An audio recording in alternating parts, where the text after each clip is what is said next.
Hello students, today we will learn about electric power.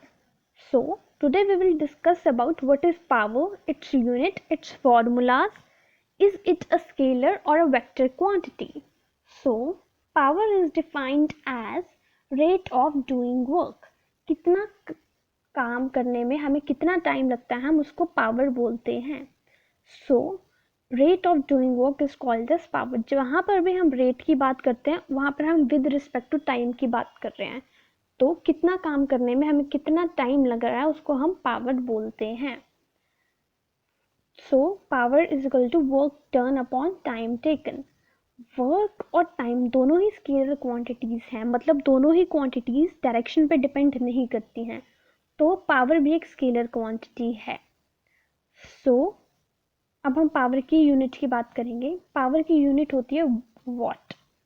What को हम joule पर second और जूल सेकंड इनवर्स भी बोलते हैं. सो 1 वॉट को हम कैसे डिफाइन करते हैं? जब 1 जूल ऑफ वर्क होता है 1 सेकंड में हम उसको पावर बोलते हैं. 1 watt is defined as when 1 joule of work is done in 1 second. 1 joule of work काम होता है 1 सेकंड में, हम उसको 1 वॉट बोलते हैं.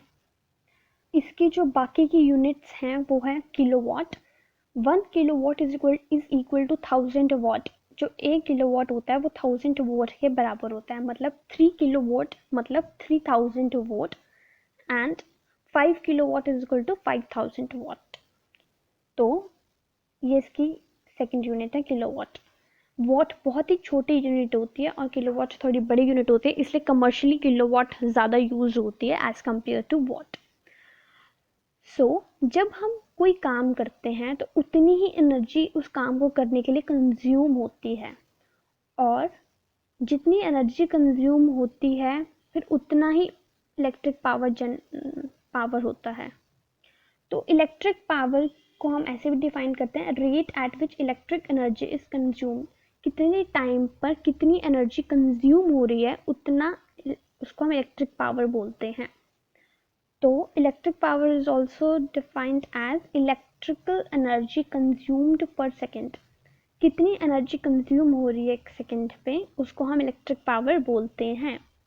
मतलब जितना काम हम कर रहे हैं उतनी ही एनर्जी कंज्यूम हो रही है उस टाइम पर, तो वो इक्वल हो जाती है पावर के.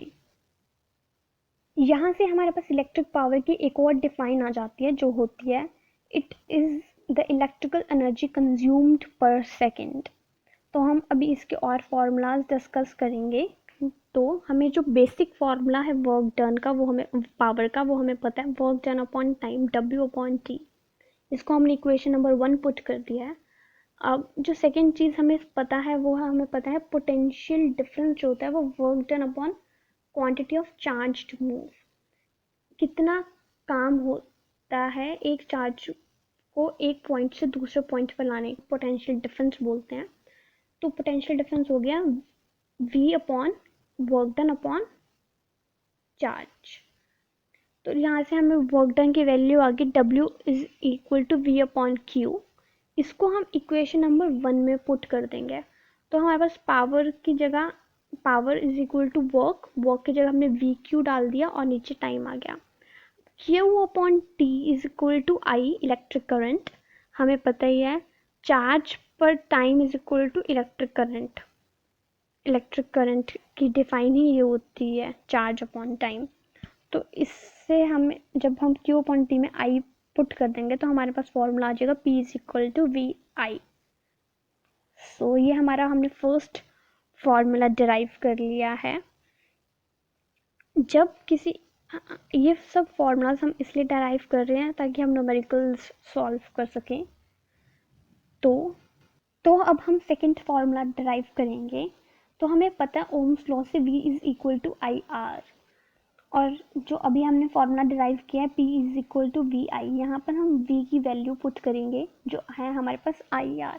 तो हम जब P की जगह P is equal to V की जगह IR पुट करेंगे, IR और I पहले से ही है हमारे पास, तो हमारे पास यहाँ 2 टाइम्स I हो गया. तो हम इसको I स्क्वायर R लिख देंगे. तो हमारे पास जो सेकंड फॉर्मूला डिराइव हुआ है वो है P is equal to I square R.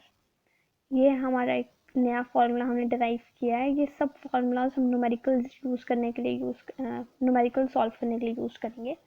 जो थर्ड फार्मूला है उसके लिए हम ये सेकंड फार्मूला ही जो अभी हमने डिराइव किया वो यूज़ करेंगे। हम इसको इसमें मल्टीप्लाई और डिवाइड करेंगे आर से। हम अगर किसी भी टर्म में मल्टीप्लाई और डिवाइड सेम चीज़ से करते हैं तो वो कैंसिल आउट हो जाते हैं। तो अब यहाँ पे हम इसीलिए हम डिवाइड मल्टीप्लाई डिवाइड दोनों चीज़ें करते हैं ताकि उससे कुछ ज़्यादा फर्क ना पड़े। लेकिन अभी हम यहाँ से एक फॉर्मूला डिराइव करेंगे, P is equal to I square R. हमने मल्टीप्लाई और डिवाइड किया आर से ही। हम ऐसा इसलिए करें ताकि हमारे पास एक नया फॉर्मूला आ सके। तो हमारे पास आई स्क्वायर आर भी स्क्वायर हो जाएगा, तो I R whole square upon R. और हमें पता ही है ओम्स लॉ से V is equal to I R, तो हम P is equal to I R की जगह हम V डाल देंगे तो हमारे पास बन गया P is equal to V square upon R.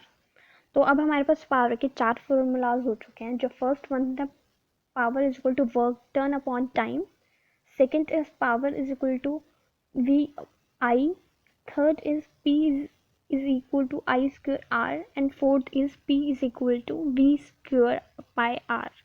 तो ये चारों फॉर्मूलाज से हम न्यूमेरिकल सॉल्व करेंगे। Thank you for watching this video. If you have any doubts, you can ask me in the comment section below. Thank you. If you like the video, please like, subscribe my channel and share it with your friends.